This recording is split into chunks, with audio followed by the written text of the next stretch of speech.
Welcome to Insights in Sound, where we talk to the people behind the scenes, behind the technology, and behind the music. People you may not know, but you should. And please check out insightsinsound.com for a full list of our podcasts and YouTube series.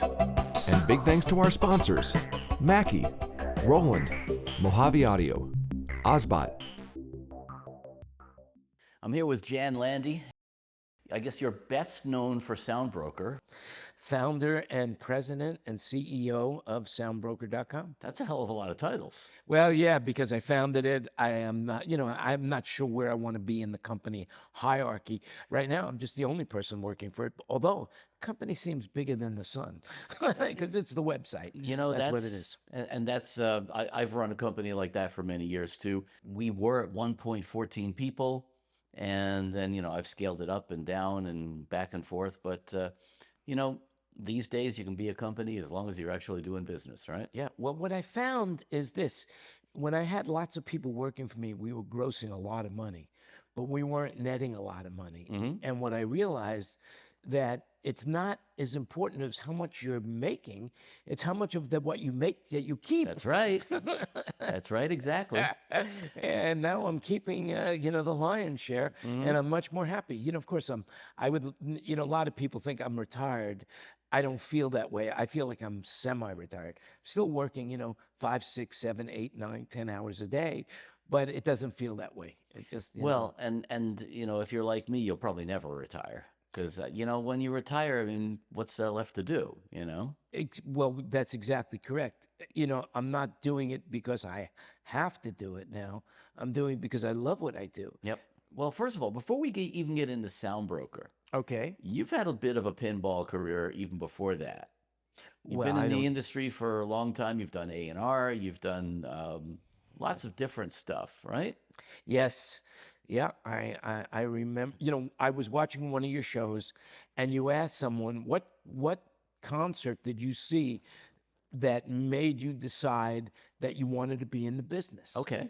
And I have an answer for that. It's Watkins Glen up in upstate New York. Uh-huh. I had missed Woodstock. And the reason I had missed Woodstock at that point in time in 1969, I was in the National Guard. I was in the New York State National Guard, and they were expected to be called out for Woodstock, and so I was on call. Damn. So I couldn't go, even though really never, I was a little too young for Woodstock. Well, there's so many good stories, but I didn't make it. I heard so many stories. It's an interesting thing that I know two people that went, and they went together, and yet their stories about their experiences are completely different. As a matter of fact, they don't even remember being with each other. Oh, that could have been the drugs. It probably was the drugs. Probably was the drugs. Uh-huh. So I decided that when I had the opportunity to go to Watkins Glen, the Grateful Dead, the Allman Brothers, I was definitely, and the New Riders of the Purple Sage, if I remember correctly, I was going to go. And I was one of a zillion people in the back. Mm-hmm. And a strange thing happened, because while I was in the National Guard, I was trained to be a medic. And I am here enjoying the concert, and the guy next to me starts to OD. Oh, crap. Right in front of my eyes. But of course, I'm still in the active duty, I'm National Guard, and I just sprung into action, and I got the police to come over, and they said, we got to get this guy out of here. We got to get him to a hospital. And then on the walkie-talkie, next thing I know, a helicopter lands. And in those days, I guess there was no paramedics. So they said, you go with him in the helicopter.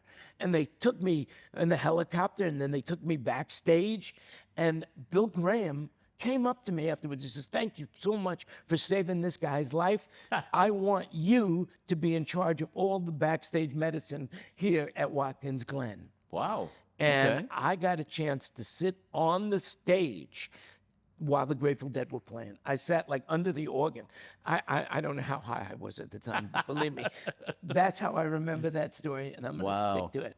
Uh-huh. But I'll tell you one thing that really stood out in my mind, and that was the whole backstage area and what was going on, and how everybody was just there on their own, but the people backstage, it was their own village. They had a kitchen, they had food, they had electricity, they had everything. And it was hot. I remember it being hot. And Bill Graham had a hose. Now, where he had a hose from, I have no idea, in the middle of the field. But he had a hose. And the people were hot. And Bill Graham took the hose and started spraying the people with water to cool them down. And I'll never forget that and that moment. And many years later, I was with Chris Isaac at Fillmore West. And I was talking to Bill Graham about that. He had no memory of it, not one recollection. That's funny. I mean, I met Bill a couple of times as well in San Francisco. And he was that kind of personality, where he would just like kind of just make split-second decisions and do something impromptu like that, And it was, I mean, I think in a certain sense, the guy he was all business, but he definitely fit into the whole culture of the time so well. Yeah, there's a word to describe him. It's called a mensch. Mensch, yes, Indeed. indeed. He was a true mensch in the word. Although later in my career, we definitely got into some disputes, and that was because he believed in a different thing that I believed in with as far as live concerts. But it turns out that maybe he wasn't right, and maybe what I was doing at the time. But we'll get to that in a minute. And it was called World Stage. It was a highlight of my life. But after that, after Watkins Glen, and I got out of the military, I immediately shot to California, and I ended up in Santa Barbara. Okay. I ended up Not in a bad Santa place Barbara. to end up. And I was working now as volunteering as a medic in the free clinic. And this guy comes in, and we diagnosed him with gonorrhea. Okay, that was pretty common back then too. And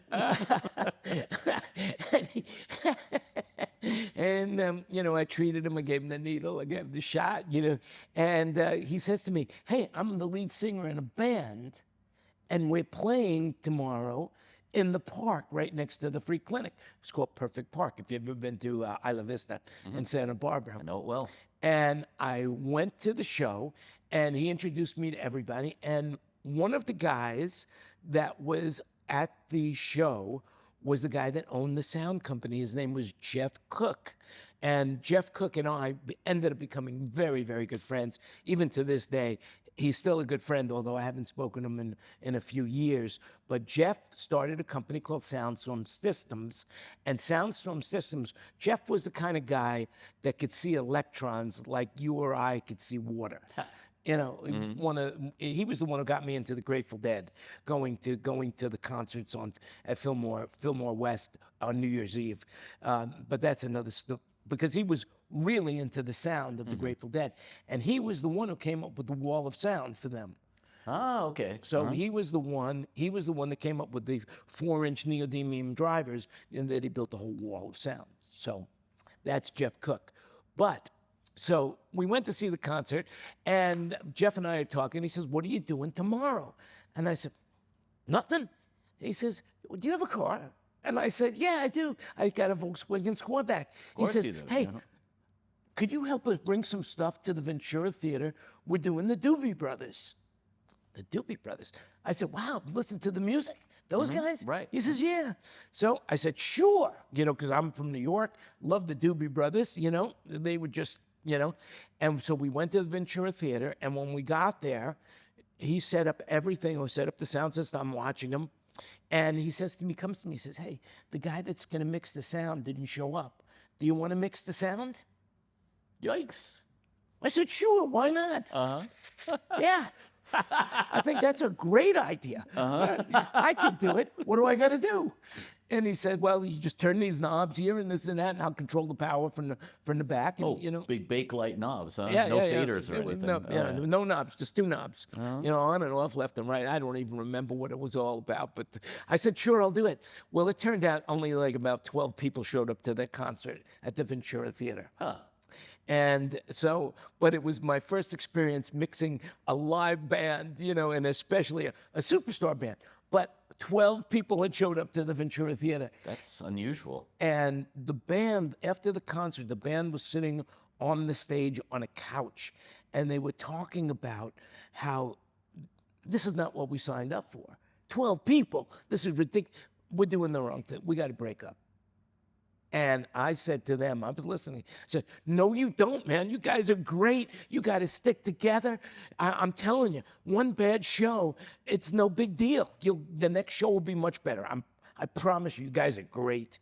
And of course, they listened to me. And then, of course, now everybody knows who the Doobies are, but they don't remember me. Damn. The unsung hero. Uh-huh. Unsung hero. But this was your first experience mixing live sound. That was my first experience mixing live sound.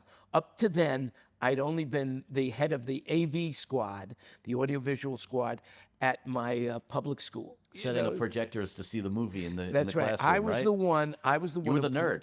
I was the one who plugged in the XLR jack into the wall to play the Pledge of Allegiance over the school PA system. And the only reason I volunteered for that was so I can get out of class.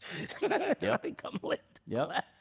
But I really got into that, and I got into the backstage squad, and that was when I was young, and I had a technician class FCC license by the time I was 12. So I still have a first class FCC license too, which along with car fare will get you across town. Well, it's great for a password. WB2 fair point, quack yeah. quack quack. I can't tell you the rest, folks.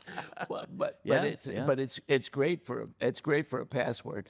And my very first job as a kid, other than of course shoveling snow and delivering newspapers, I had a company called Silver Dollar Electronics, where I would go to the neighbors and fix their appliances. Hey. That's entrepreneurial of you. Yeah, it was very. Yeah, my uncle had a company called Handy Andy. And people, he was an official repair shop. I just did it on the side. But today I couldn't do that, because everything's digital. Well, yeah, everything's different now. But that back was then, then. You could pretty much take things apart and fix them. Yeah. That was and then. you had to, Yeah. I mean, it was too expensive to buy new stuff in that sense, So. But how did you go from live sound to? I know you've done some other stuff, like you did A&R for a record label at one point, right? Well, what happened is that when I moved to LA, I wanted to be in a band. I wanted to be in a band so everyone? bad. And I was fortunate enough that one of my friends, who's no longer with us, Michael Gladstone, when I was living in New York, he was my roommate. And he had moved out, and one of his best friends was Jimmy Fielder of the Grateful Dead. Blood, Sweat, and Tears. And Jimmy had just been kicked out of the band, and he was pretty depressed. And we were all staying up this house on Mannix up in Laurel Canyon. And I was writing songs, and I had a guitar, and I was, and Jimmy said, "Well, look, you want to put a band together?" And I said, "Yeah." And so he says, "Well, I know this guitar player. Great." And it turned out to be Bobby Carradine, who's the actor, and John Carradine's, son, and David Carradine's, cool stories, because David used to hang out when he was doing the Kung Fu stuff. It was a good time. Anyway, our first rehearsal with Jimmy Fielder and Bobby, I realized that I wasn't good enough to play with them. They were playing my songs better than I could play them. And it really depressed me. And I said to myself, I got to stop this right now. I've got to perfect my skill, but I don't want to leave the business. I got to do something. What do I know? And I know sales. So I got out a copy of Billboard, Cashbox, whatever the other papers were around, Variety, and I started reading for people's names that were in the music business, started circling them. And I got a job working for a guy. Actually, my first job was at Lifesong Records, Cashman and West. And my first job, that was Jim Croce's label, but he had passed away. And my first job was regional promotion for a guy by the name of Henry Gross, Springtime for Shannon. Yep. And my job was to get the record played in really local radio stations up and down the West Coast and get posters into the record store. And I remember going into Tower Records, and the guy said to me, why the fuck should I put up Henry Gross's picture in our record store? He says, I'll tell you what, if you can sell me on it, I'll put it up. And sure enough, when I left that store, his All right. poster was up in the store. And unfortunately, that didn't last very long because Sony Music bought Lifesong, and they no longer needed my position. Okay. So I kicked around for a little while, and then I got a job working for a little magazine called Road and Show. Okay. That was, if you remember, if you go back that way, back in the early 70s, there was a place called Gower Gulch, the Sony studios. Sure. And basically what they did at that moment, they consolidated all of the sound and light companies. SIR had an office, C Factor Lights, Yeah, A1 Audio, World Stage. And my job for Road and Show was to sell the ads. Okay. And so I was selling the ads to all these people, and that's when I started meeting people like Al Siniscal, Bob White, Bob C. from C Factor. I mean, there was so many companies there, and I was, walking in and out of their shops all day long. And well, it was kind of a free for all back then. Oh too. my God, was everybody it had their own great. little business. Oh, Yeah. was it great? Was Yeah. it great? I had so much fun. Those were the most fun days of my life. Uh-huh. In those days. Anyway, so one day I walked into this place called World Stage, and their concept, the concept was way, way, way before anyone even thought about this. And they had Donovan. They were working with Donovan. And Donovan had recorded a concert in one room. They beamed it up to their satellite and then beamed it down to another stage studio where they had anamorphic projections, which was 120 feet wide and 80 feet high. And they used these 3 anamorphic projectors that were the size of Volkswagens. Each one was the size of a Volkswagen. Yeah, that was pretty amazing technology for those In those days, yeah. World Stage. And the concept, it was by this guy, Emilio Escarga, who owned Televisa.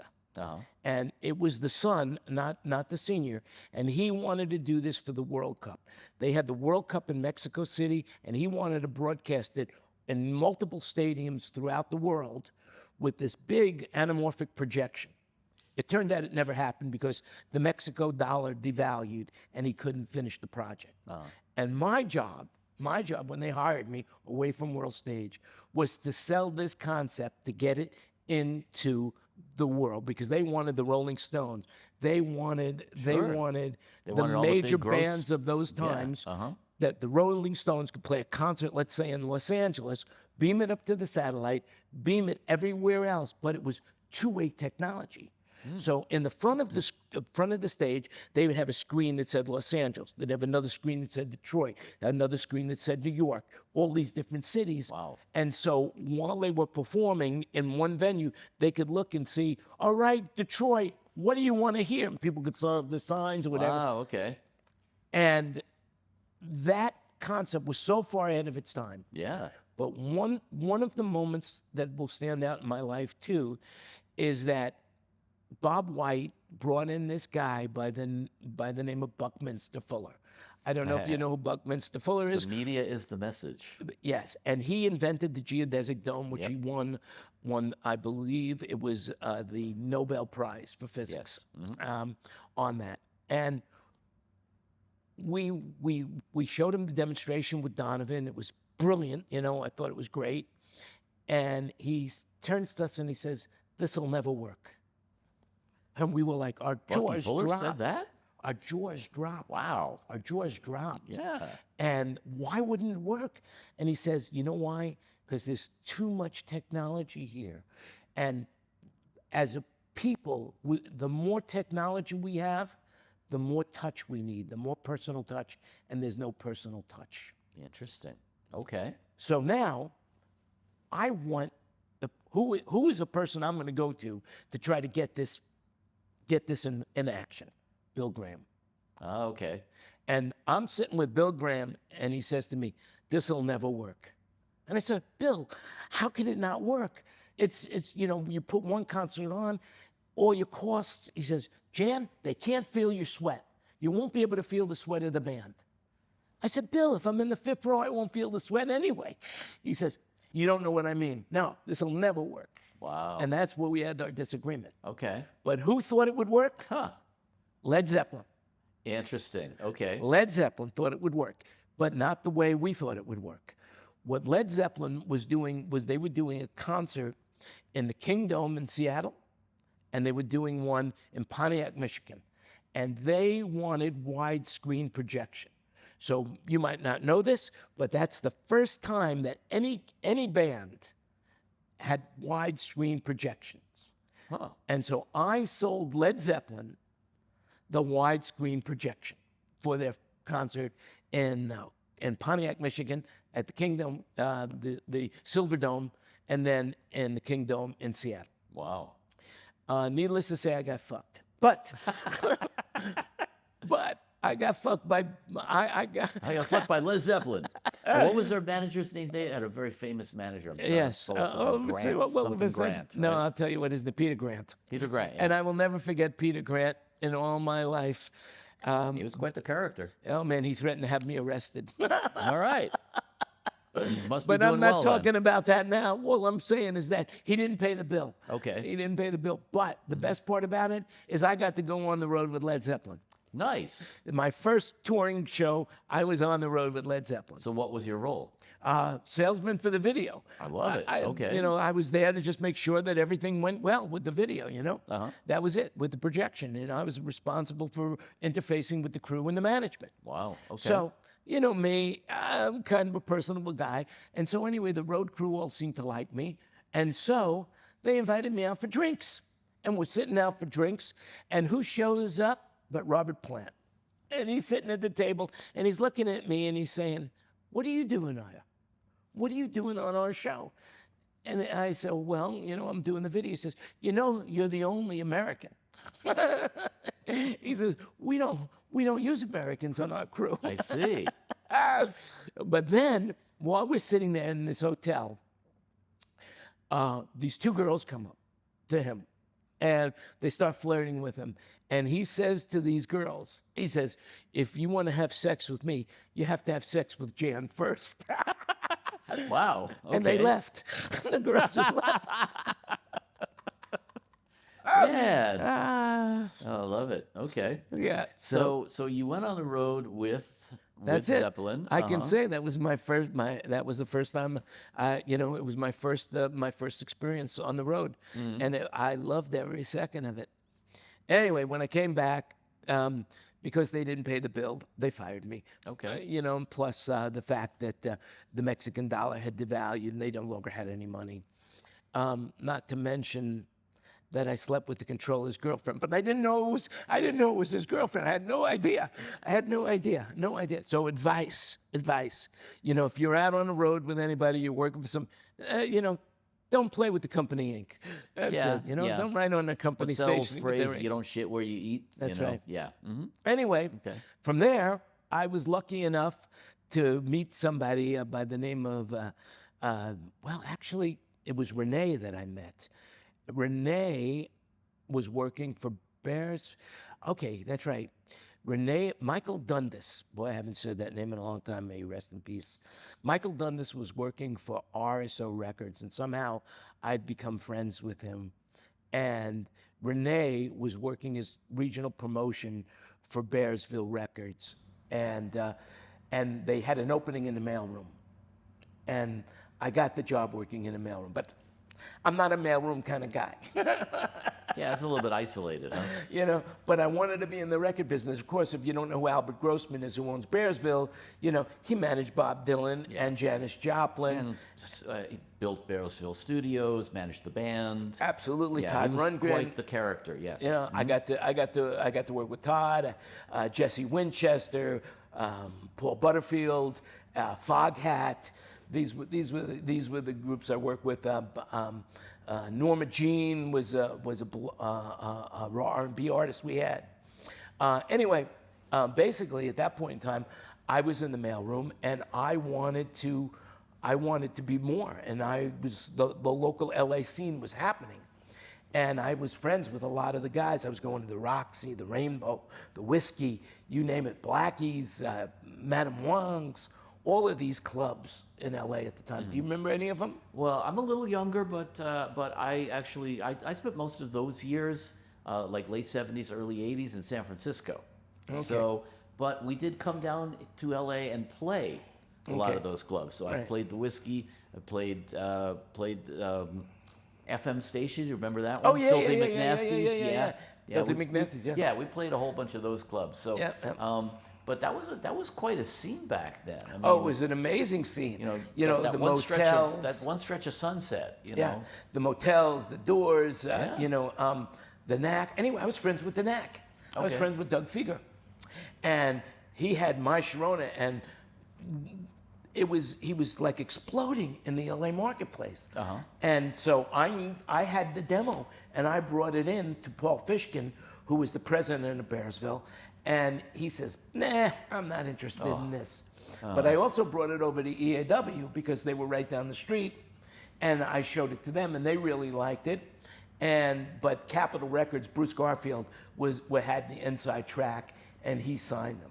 But because of that, and I also brought it over to RSO because I was friends with. Okay. It was very intertwined because all the labels were very close to one another. RSO had the Bee Gees in those days. The Bee didn't they? Gees, that's Yeah, right, that's uh-huh. right, the Bee Yeah. Gees.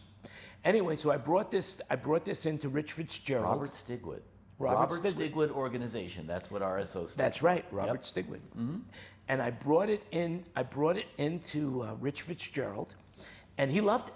He loved it. And Al Corey was the president of RSO, and he loved it, but they weren't prepared to spend the money. Uh-huh. They weren't prepared to spend the money, but they remembered. And I'd stayed friends. And so Rich, I'd go into Rich's office, and he'd have boxes and boxes of tapes where you had to move the boxes to sit down. Yep. And I said, "Why do you have all these boxes here?" He said, "Well, these are all tapes that people have sent me." I said,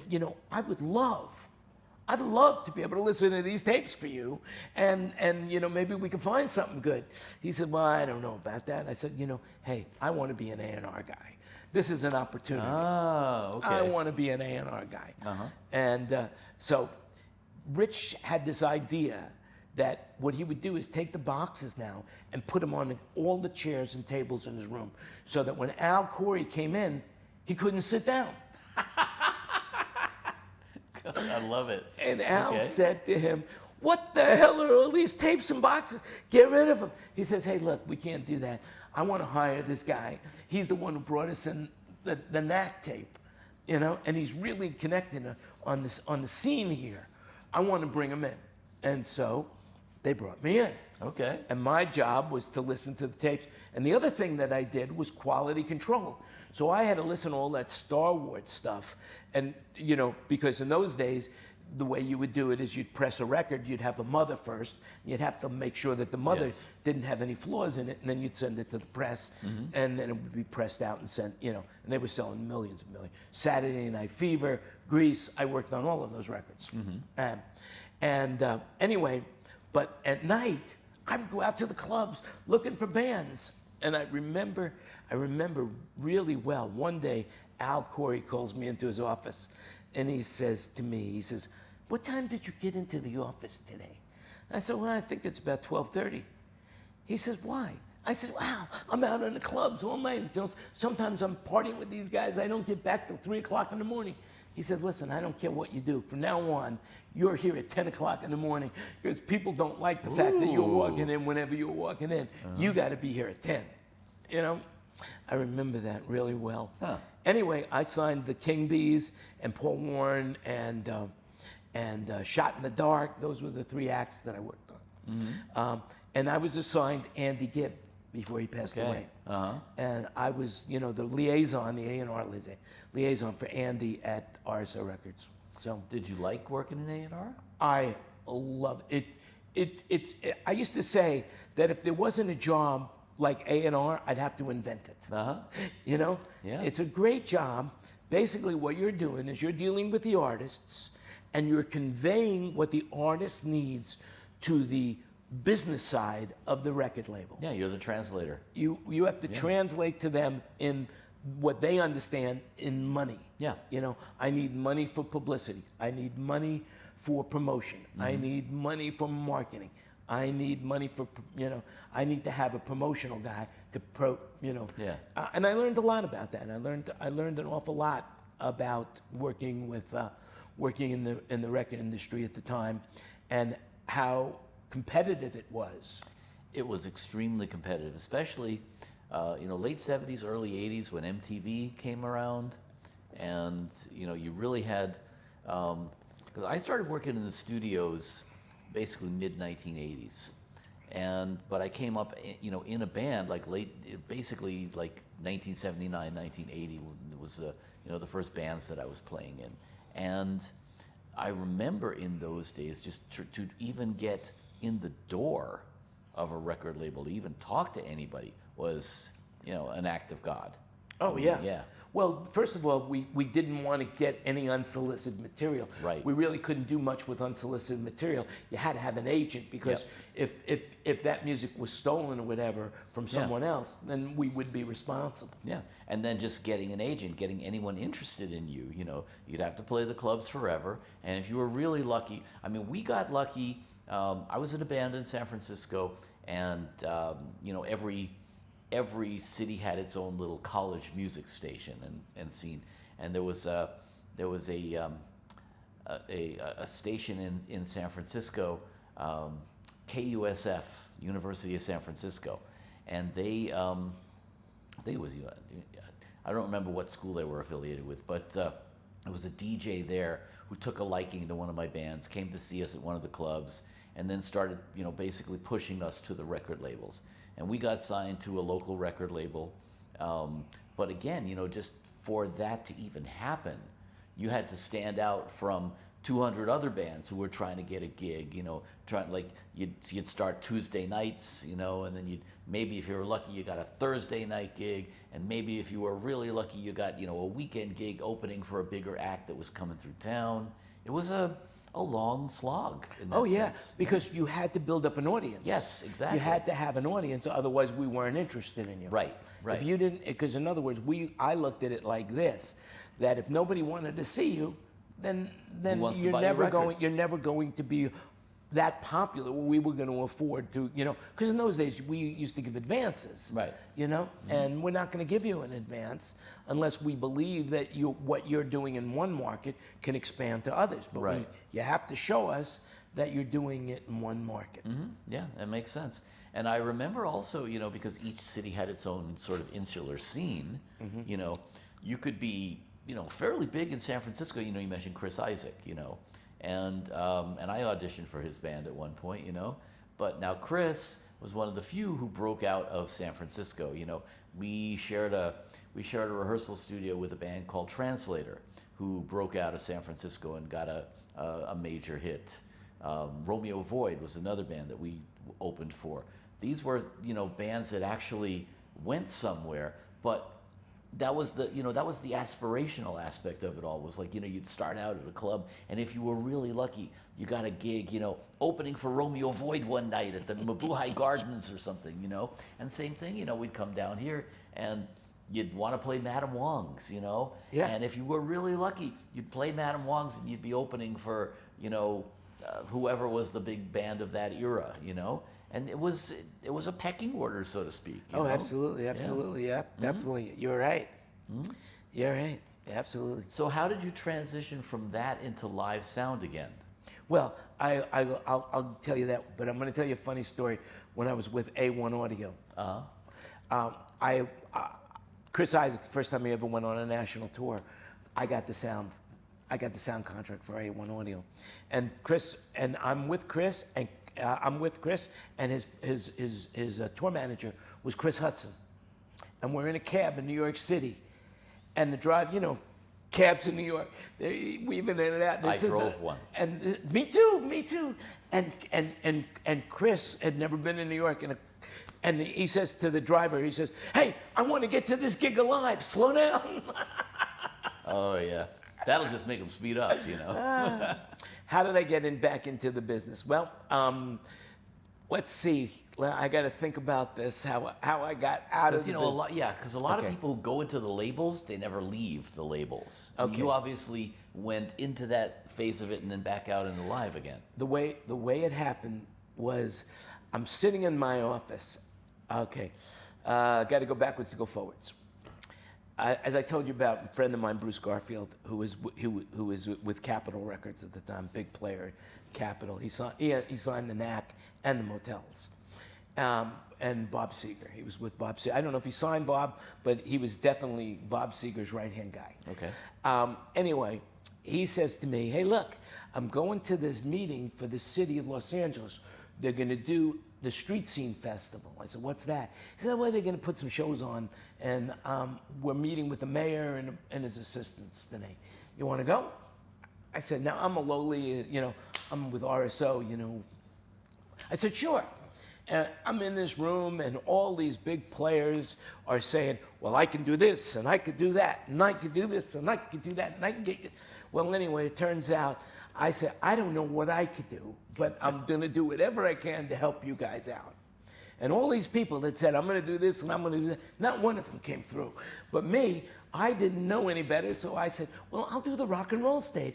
And I made a deal with KLOS out of Los Angeles, and I had the KLOS stage, and I booked that stage. And then the other thing that I got them Saturday Night Live in Greece to project on the side of the buildings of City Hall. I love it. Okay. And anyway, it was very successful. And now 2 years go by. The next year goes by, and I'm sitting in my office, and I'm having the time of my life. I'm still at RSO? I'm on RSO. I'm Okay. loving it. I'm loving it. And the phone rings, and it's Sylvia Cunliffe, who was the she was the general manager of general services of the city of Los Angeles. Now, if you don't know what general manager of general services do at a city, I'll put it to you this way. If you need a helicopter for the police, you got to go to Sylvia. If you need a pencil and you're in the Department of Works, you've got to go to Sylvia. If you need a garbage can, you got to go to Sylvia. Okay. And you're painting for your wall and you're a councilman, you need to go to Sylvia. Whatever it is you need. Okay. Postage stamps, whatever it is, anything, police cars. She's got the power. You go through general services. And so Sylvia, and she was a wonderful woman, very, very special person. They actually did a TV show of her that I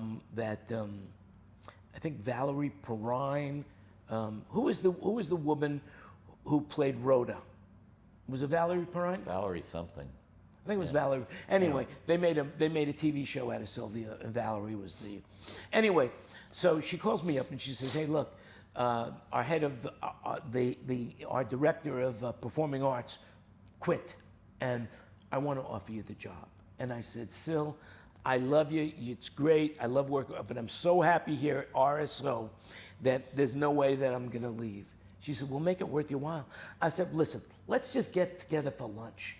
And as I'm on the phone, Laramie, Al Corey's secretary, pops her head in my door. And this is the very first time she'd ever come up to the third floor. I'd never seen her on the third floor before, much less coming. She said, "We're having a general meeting. It's mandatory. In 20 minutes, be there." I said, "Okay. Hey, Syl, I got to go. I'll talk to you later." Go down to the meeting, and Al is crying. The whole office is there. He's crying. He says, I got bad news. Robert sold the record label to Polygram. We're all fired." Ouch. Well, there's timing for you. And I said to myself, well, this must be fate. Yeah, that's a sign. And rather than look for another job, I went to work for the city of Los Angeles for the Street Scene Festival, and I was there for 3 years. Okay. And then I left that, and one of my jobs over at the city was providing celebrities for non-political events. And so I decided that at that point in time that I'd start putting celebrities into commercials, make some money, do a celebrity broker thing. And I was doing that for a while, and until it fell apart. I got married, moved to Orange County. I'm not going to go into the minutia of what happened. But then I'm living in Orange County, but my friend Al Siniscal, who owned A1 Audio, and we stayed in touch. We were very good friends. And when I got my divorce, Al said, "Hey, I need somebody, a salesman, and you're the perfect guy. Why don't you come work for me?" And that's how I got back into the business. That's how I got into the live sound side of the business. And I was the vice president of whatever it was from, it's just the title. I was just a salesman getting shows for A1 Audio. So you're basically setting up shows across the LA area at that point. Well, I was selling the PA, and that I got Chris Isaac on the road. We rented him his PA. Harry Connick was another job that I got for A1. A few others, So this was during the days of where you would have sound companies who were literally just hired to do a gig. Like, for example, you had, you had the different production companies who would basically be engaged to do a certain series of gigs, right? Well, I was doing touring stuff in the beginning.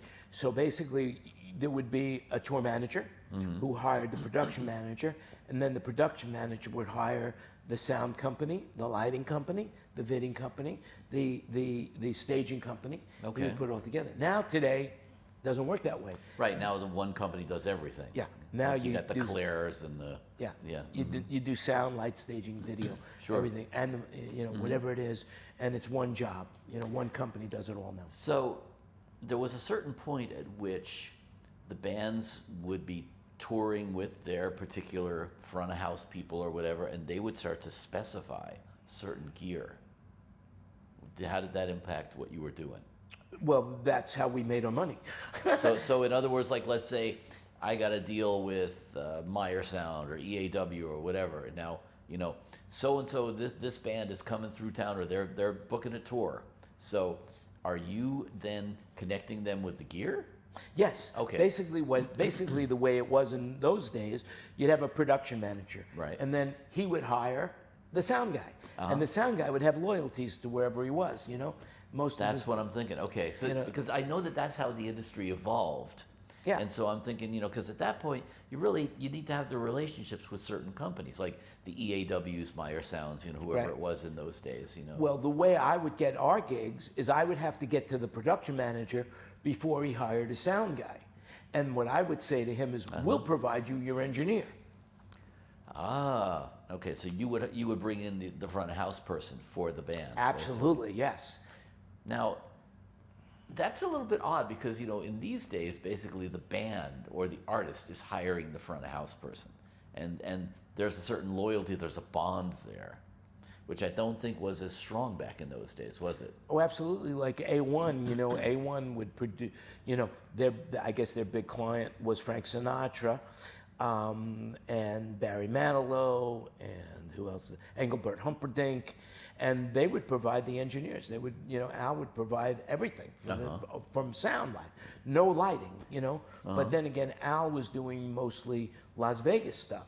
Right. Okay. He owned the Las Vegas market. Yeah. Yeah.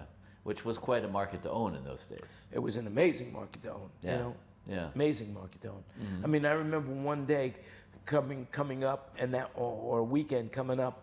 When I first started working for him, I saw Melissa Manchester at the MGM, Paul Anka at the Riviera, Frank Sinatra at Caesars, and I forgot and then there was one other band I can't remember. But those are the three bands I remember seeing in one weekend. Yeah, I was going to say, that's a lot of shows in one weekend. Yeah. I can't remember who the fourth So one. now when you're doing these things back then, it's a combination of these one-offs like that, but also tours, right? Like Well, somebody's I was booking a looking whole for the tour. tours. I wasn't looking for the one-offs. Okay. I was looking for the tours. Looking, for bands that were going out on tours. But, like, for example, I'll give you an example. So I had a lead on Bette Midler. And Bette Midler had been done by Maryland Sound for a long time. Right. And I was in the final running, and I went to Al and I said, "Al, we can get the Bette Midler tour, but we've got to buy," I forgot what it was, we had to buy a console. And Al didn't want to spend the money for the console. And so we didn't end up getting that tour, Right. But what I found out, for you people who are, it's just like building a house. You get drawings, and you say, let's do it. But all of a sudden, you're building the house, and you say, it would be nice to have a window over there. And then the change order comes in. Yep. And that's when they got you. Because Yes. you're already down the road with the contractor. You can't just say, I'm going to get another contractor. Right, And so right. they said, well, that window is going to be about half the price of what you're paying for the whole thing. And what do Yeah. you do? Yeah. And that's the same thing with contracting sound and lights. Let's just say they wanted, for example, in those days, a PM 3000. Well, now they go into rehearsal and they realize, we'd really rather have a gamble. Oh, well, ka-ching, ka-ching. Gee, there you go. Yeah. Uh-huh. And that's how you make your money. And that's also how you forge these relationships with the different companies. Yeah, You know? absolutely, absolutely. I mean, for example, EAW, they were well known for that, where they would kind of infiltrate into a tour, and that was actually Kenny Berger, mostly at that point. But you had people like that at every company. Meyer Sound would do the same thing, and you talk about like companies like Maryland Sound, they would really have the handle on who's going out, and they would be like, they'd swoop in there and say, okay, we want to get this gig. Yeah. Same thing with who were the other big companies at the time? Well, You my had, main competitor was Dirk Schubert of Schubert Sound. Schubert Sound, Which turns yes. out now Dirk and I are very good friends. I love it. Yeah, You know? you had Schubert Sound. You had what was oh gosh, the guy who lives down in Dave Shadowan. Dave Shadowan. Well, Yeah. Dave Shadowan, Sound Image. Yeah, And Sound Image just was bought out by Claire. right. Well, Claire's bought everything. Yeah, they just bought Claire Wing too. Yeah, I You know. know? In fact, anything that Claire didn't buy, Solotech bought. Yeah. So that has been the way the industry has evolved now, is that everything's being consolidated. But Every other industry too. absolutely, yeah. And even the companies that manufacture the stuff have all been consolidated. But in those days, especially, it was kind of more of the Wild West, and especially in terms of like, you didn't buy a whole system. You bought components from this, components from that. People would cobble together these systems. Well, that was one of the first things that Ken Berger came up with, which really revolutionized the touring industry, was the fact that he got everybody to build the same exact amp racks. So now you can rent your amp rack from any, you were going in New York, you needed extra amp racks, plug and play. Yeah, And yeah. he was one of the first people to come up with that idea from a manufacturing level. Yes, and that led to a whole new backline industry, basically. Yeah, yep, absolutely. Then L-Acoustics came along, and Yeah. they said, well, we're going to do the same thing.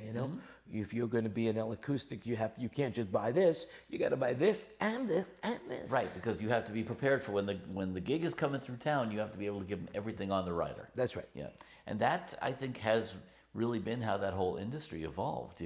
Well, I think so too. But so now, now I am, looking back at it now. So when A1, when I left A1, basically, I got a call. I left A1 because I wanted to do stand-up comedy. Really? Okay. That's really came down. I wanted to do stand-up comedy. And I was working on a show called the Comedy Club Superstars, which I had sold to ABC through Andrew Salt Productions. And the way I got that was learning about Andrew Salt Productions, because they were producing the Les Paul special at the House of Blues. And the gig that while I was at A1, I sold the House of Blues their PA system. It was the first one in LA. And they needed someone to run as a production manager. So Al said, why don't you go work as a production manager? And so I was working as a production manager while working for A1 at the House of Blues. It was a great gig. Interesting. Double dipping. Okay. I Yeah. loved every second. Yeah. Anyway, so I met these people.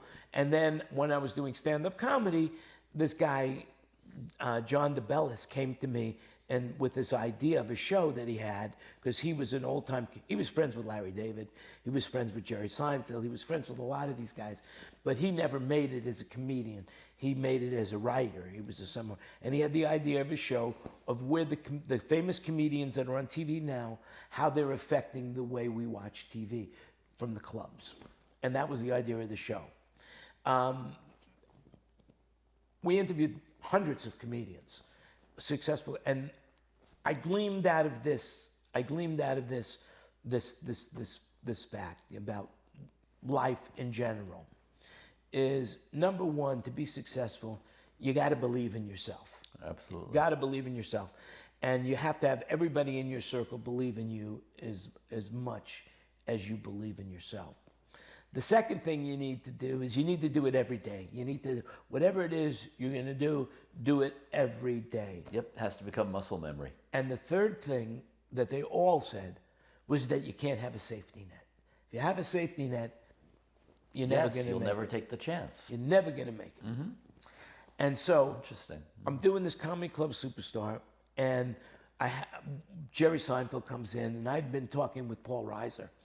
And now remember, these are the two top shows on TV right now, Seinfeld and Mad About You.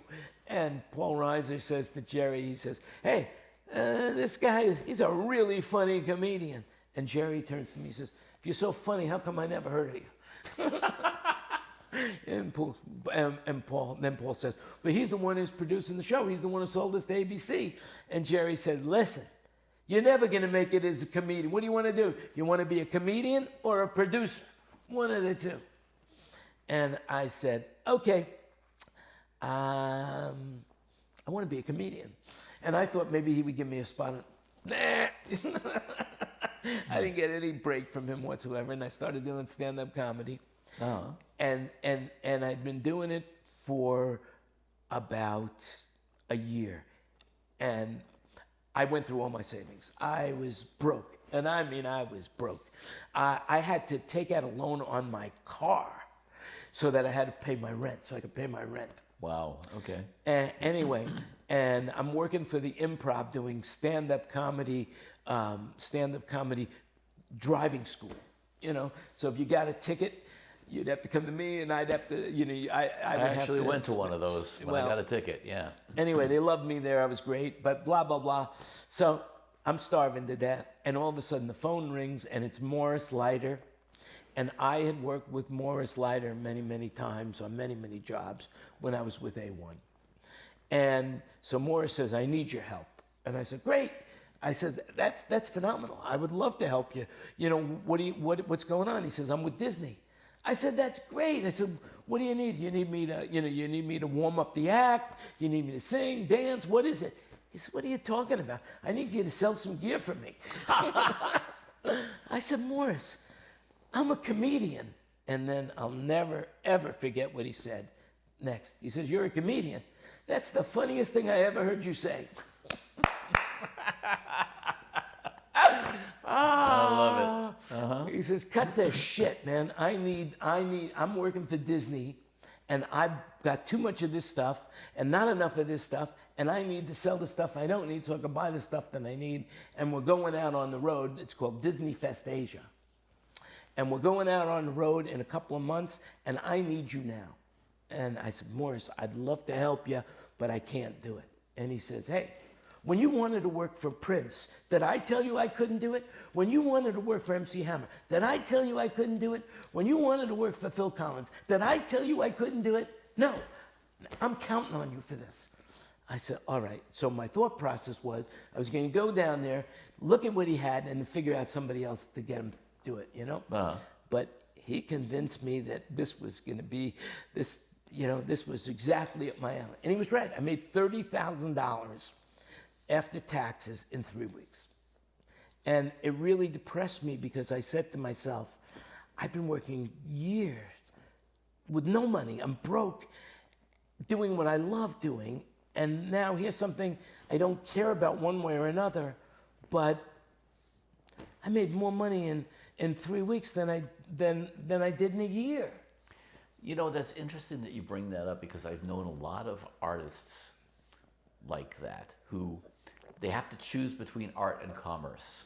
You know, I mean, if you think about most of the companies in our industry, you know, a lot of these people are frustrated artists, musicians, you know, and they basically they realize, well, you know, as much as I would like to do the artist thing, you know, there's a certain security in making a regular paycheck or whatever it is, you know. And the funniest part about it is that ultimately you realize that you can be good at both, but you have to make a commitment to something, you know. And, you know, clearly you made the commitment. Well, I went. Tough choice, huh? I went fighting, screaming, dragging, kicking, you know, Yeah, whatever. of course, of course. So, you know, I wanted to get back into performance, but I felt like I felt like I needed the money, and so I went. So I got a call almost immediately after I did the Disney thing from Harmon. You know David Sherman, Of course. right? David Sherman, Mike McDonald's. You know, they were at JBL. It wasn't Harmon yet. Yeah. It was JBL. Right. And they called me up and they says, "Hey, we want you to do for us what you did for Disney." And they had done a JBL garage sale, which I did not know. Had I wouldn't have known, I wouldn't have done this. This is another thing of fate where I wouldn't have done it. They had taken tractor trailers full of gear back and forth over the country trying to sell it. And this was the stems and seeds of what they had left. But it was a warehouse full of shit. And David Bell was the head of vice president of sales. And they brought me in and they said, "Hey, we want you to sell this for us." I said, "Okay, I'll take a job." And they said, no job. You got to do this as an independent. Oh, okay. Independent. You'll be salesman number 6 for us. I said, "I don't know." He says, "Hey, this is all we can offer." I needed the money. I felt like I was on the right path. You know, I'll just work there, and I have an office in Harmon. I'll make this work. I'll get them to hire me. So I'm in the office, and I'm selling the gear, and I'm selling it really good. And and I'm still doing my comedy thing at night, and I'm doing productions and all that. And the phone rings. You know, I'm selling gear, and the phone rings. And this guy says, and I answer the phone, pick it up, and I'm not sure how to answer the phone. Do I say Harmon, JBL, Soundbroker? I'm not sorry, Soundbroker. Do I say Cash Landy Pro Sales? Do I say Jan Landy? Do I say 4321, the name of the phone number? Don't know. So I answer the phone really confused, and the guy on the other end of the phone says to me, "I'm sorry, I think I have the wrong number. I was looking for the Soundbroker." Pew! Lights went off in my head. I said, "You got him. Can I call you back in 10 minutes? He said, "Sure." And I hung up with him, and I went to the PSYOPs over at Harmon. I said, "I got this great name for a company. How do I register it?" And he registered it for me, soundbroker.com. And anyway, he never called back. I have no idea who this guy was. And that was. But he gave you a gift. It turns out that I was at the right place at the right time with all the skill sets that I had coming together. And so now, a couple of days later, I get a call from this guy, and he's looking for some JBL amps. And I believe that they were the 4630s. I'm not 100% sure of the model. But when I'd worked for A1, every day, when I went upstairs to my office, on both sides of the stairs, there were these 4630 amps because they changed from the JBL amp over to Crown and Crest. So they weren't using these amps and they were on the stairs. And I said to the guy, I said, "Listen, I'm really sorry, but I just sold the last one new, but you know what? I might know where some used ones are. Would you be interested?" He says, "Yeah, I would be interested in a used one." I said, "How many you need?" He says, 10. I call out, and I says, and they were selling for $1,000 a piece, the new ones. And I call Al and I say, "Hey, you still got those amps on the stairs? Would you like to sell them?" And he says, "Yeah." I said, "What do you want from them?" $200 a piece. Call the guy back, and I said, "I can get you as many as you need, $800 a piece. How many you want?" Nice. He says, "I'll take them all." And after that sale went through, I called Al and I said, "What else you got?" And I got an Excel spreadsheet, put it all together, and that was the start of Soundbroker. Wow. Okay, and it obviously worked out for you. 27 years later, I'm still doing the same thing. Well, now the industry has changed a little bit in that time, huh? Industry has changed so much. When I started, eBay started at the same time. My biggest mistake was not selling refrigerators too. If only I would have sold refrigerators, toasters, whatever. But anyway, at one point, they called me in, eBay, and they said, "Look, and if you could, you're killing us on items, musical items, anything over $800. They're buying it from you, not us. If you could automate it, we'll buy you. We'll buy you." And like an idiot, I said, "I don't know how to automate it.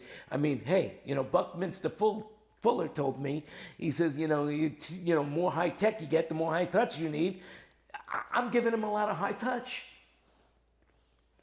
And needless to say, you know about eBay now, and but Soundbroker's doing okay. Yeah. We're doing all right. Well, and also there's a certain value to specializing in something, Yeah, but loyalty's a thing of the past. Yes, of course. It's all about the price now. Yeah, now it's all about the price. It's all about the price and the availability. And if you can save a few cents and you don't have any vested interest, then you're moving on.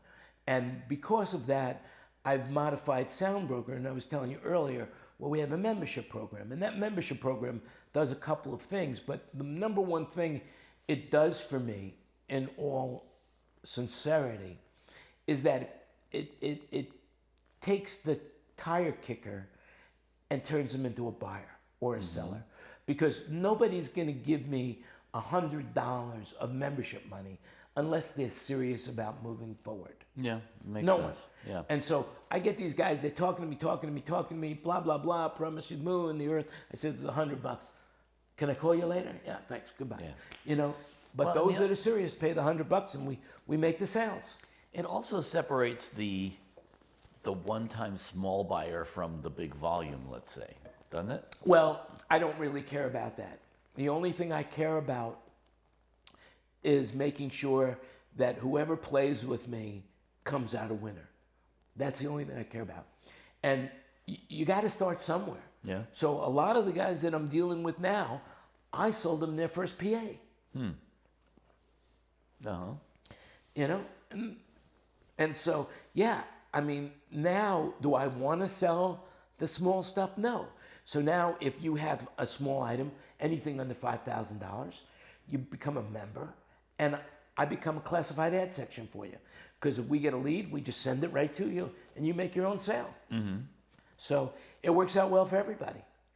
So how does it differ from, let's say, now you have competitors like you have not just eBay, you have like Reverb and stuff like that. Reverb, Facebook Marketplace. Yeah. And, How and do then you maintain your individuality in the face of all that?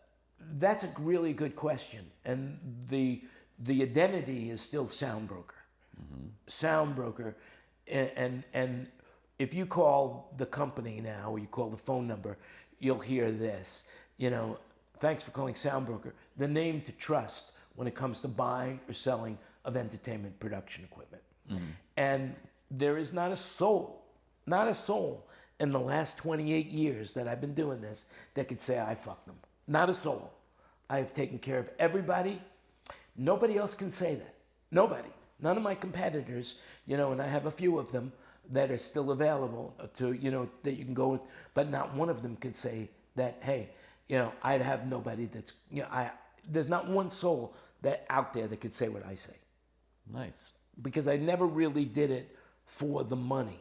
It was always because it was the right thing to do at the right time. The money, if you're going to do anything for money, then there's never going to be enough money.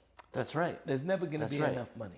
But once you figure out what it is you need to be doing with your life, all the money you need will come to you. Yes, because you're doing it out of a passion to want to do it. That's right. Absolutely. That's right. And the I have always universe takes found care that. of you. Yeah, I have always found that. If you really want to do something, if you really have a passion for something, and you don't put the money first, usually it works out. If you put the money first, it never does. Yeah. If you go into something, of course, if you're going into, the banking business or selling of, airplanes. You know, you're doing it because you want to make the money. Right. But when it comes to a creative side, or, you know, if you're doing something for the money, you'll never be successful in it. Never. Yeah, that's true. That's why you have so many failed artists, Yeah. because they're motivated by the wrong thing. Yeah, and like I said, the other thing is that when you're doing what you're supposed to be doing, all the money that you need will be there. Yeah. You know, And it may not be a fortune, but it'll be, as you just said, all the money you need. that's right, all the money you need. But if you're doing it for the money, there will never be enough money. Yeah, No matter how much money you make, it'll never be enough. that's a good point. You know, Yeah, I never like be that. enough. And so, you know, that's why. You know, I love what I do, and I will continue doing it until I don't do it anymore. All right, let me wrap with a question that I usually ask people anyway. And I think for you, it's really kind of timely. The industry has changed so much over the years now. Everything that you do has changed because of the way the industry has changed. What do you tell 15-year-old you coming up now? I would tell the 15-year-old me to get a job in the trades, become a plumber, become an electrician. You know, that's what I would tell them. And, you know, unless you have the strongest desire in the world to fight the future, because right now, the future is AI, any way you look at it. Yes. And eventually, as of right now, AI has not come into our world, whereas it's mixing a show. But it's inevitable that that's going to happen. It's, you know, the job of sound engineer, that's going to dissipate. You know, I don't know what to tell somebody that wants, you know, get a job that requires the use of your physical being, that you could use your mind as well. But if you can't touch it and feel it, then I would think that you have to really look at it from a standpoint of view is, can AI do what I'm doing? Not only can it do what I'm doing, but can I, you know, we talked earlier about having a passion for something. AI is never going to have a passion for something. It's just going to do the job, Yeah. you know. I mean, I see so much AI right now, and it's only in the beginning stages. Even bands right now, I think it's called the Sundown Velvet or the Velvet Sundown, where it is a complete artificial intelligent band with visuals and Oh, sound. I've seen that, yeah. And yeah. it's in the top 100 Billboard charts right now. And I read a very disturbing article that Spotify has a vested interest in getting away from paying artists royalties, and if they can use AI music, they won't need to pay real human beings. Well, it's not just Spotify. I mean, the labels want that, you know. Universal Music wants that, you know. A lot of these labels, that's what they're doing now, because that way they can own the publishing, they can own the entire property. They don't have to pay royalties to anybody. Well, you can't copyright artificial intelligence material. Yeah, You know, exactly. so there is no copyright there. And therefore, there's no copyright holder to pay. That's right. That's why it would be a boon for them. I mean, and that's why you're seeing so much AI video right now on YouTube. Yeah, it's true. You know, it's so 15-year-old me, I don't know what I would tell myself other than get a job as a plumber. You know, because, you know, as my plumber says, a flush beats a full house. That's true, yeah. And, you know, those are jobs that are not going to go away. No, I can't see how AI can, fix your plumbing. Fair point. You know, but as far as creative goes, you know, you want to play guitar, play guitar. You want to play piano, play. I mean, if you've got a passion for music, go for it. And use artificial intelligence to help you out. But go for what your dreams are. Don't run away from your dreams, because, you know, if you never try, then you will never fail. But you will also never accomplish anything. And you'll never know what could have happened. That's right. You never know what can happen. It's the truth. You know, life is what happens to you every moment you're breathing. You know, or Yeah. John Lennon says it. You know, life is what happens to you while you're busy making other plans. Exactly. Yeah. And I don't know how many times I've said this, but man, where did the time go? Where did the time go? It's true. You know, in our heads, we're still in our 20s. You know. Yeah, I know that I am. You know, in my head, I just, you know, it's hard for me to realize that I am in my 70s. It's just amazingly difficult. And if you want to deal with your own mortality, go and set up a will and a trust. Then, you know, then you'll know. There's only one worse thing than that is having a close friend die, you know, or a family member die. And by the time you get to this age, you've had a few of those too. You know, Yeah. but I don't know about you, but you know, whenever I hear of anyone dying, you know what my first question is, other than how did they die? My first question is how old were they? Yes. And you know, if they say, oh, he was 70 years old, I say, wow, I've lived 4 more years than he has. You know, he was 80. Man, I got 6 years to go. Come on, baby, let's make it. Now, a friend of mine did something recently that really struck me. We were at his place, and he's got this house in Phoenix, and he's got this very long driveway. And he took a 100-foot tape measure, and he rolled it out into the driveway. And he said, okay, so the average American male lives somewhere between 74 78 years, okay? So I'm going to stand right over here at 74, 78, right? He said, I'm going to go you better. I'm going to stand over here at 80.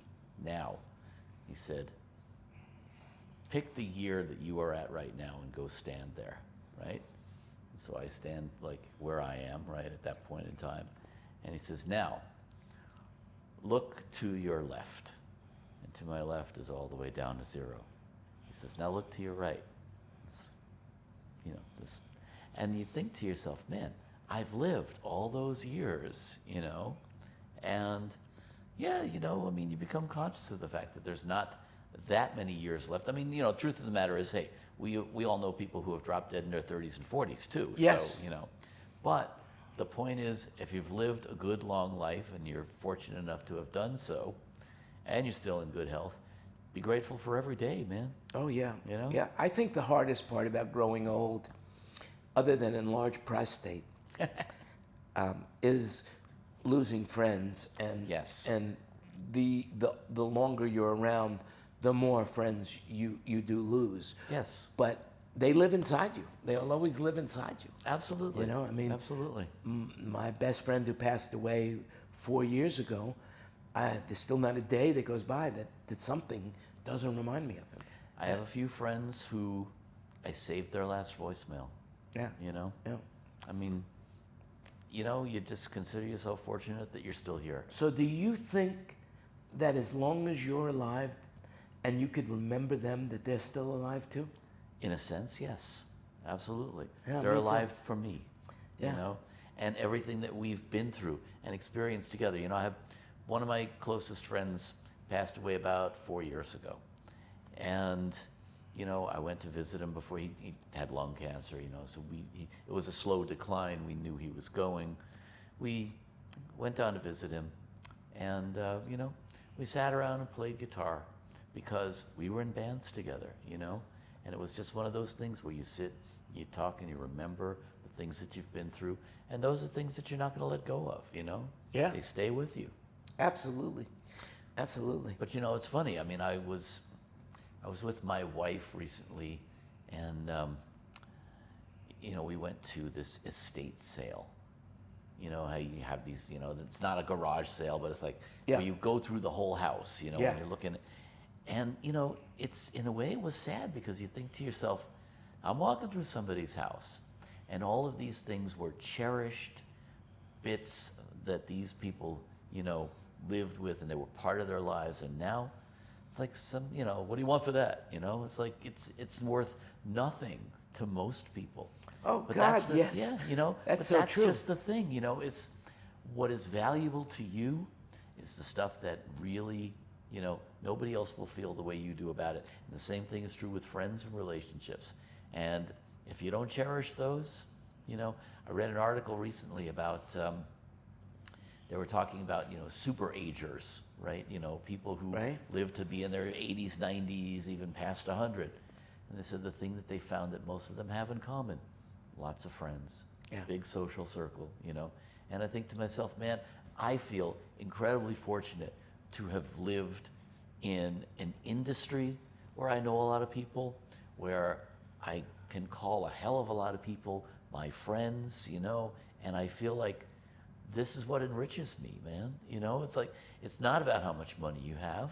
It's not about, you know, I mean, I'm grateful to have good health, you know. Yeah. I'm grateful to have enough people around me who I care about, who care about me, you know, who are happy to hear from you, you know, things like that. That's the stuff that matters. You're 100% correct, you know.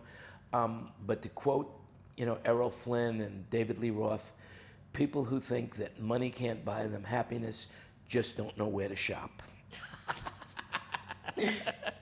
And to quote Jan Landy, I will say this, you know, money is a great fucking tool, man.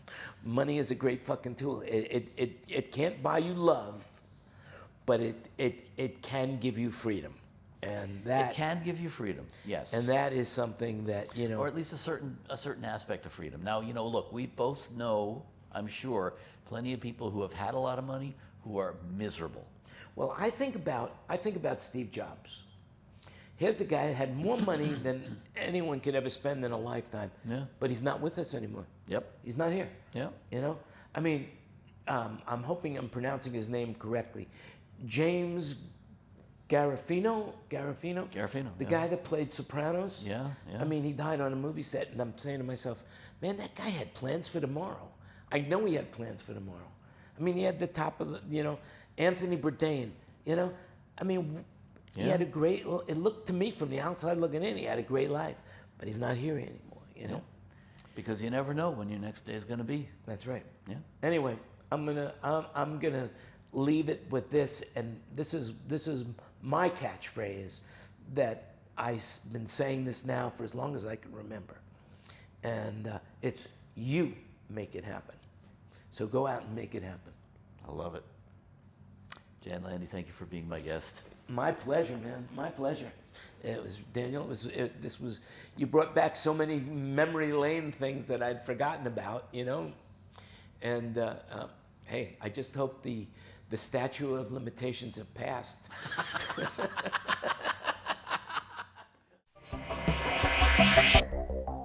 Hey, I'm Daniel Keller. Don't forget to hit the subscribe button and join us each week for Insights in Sound.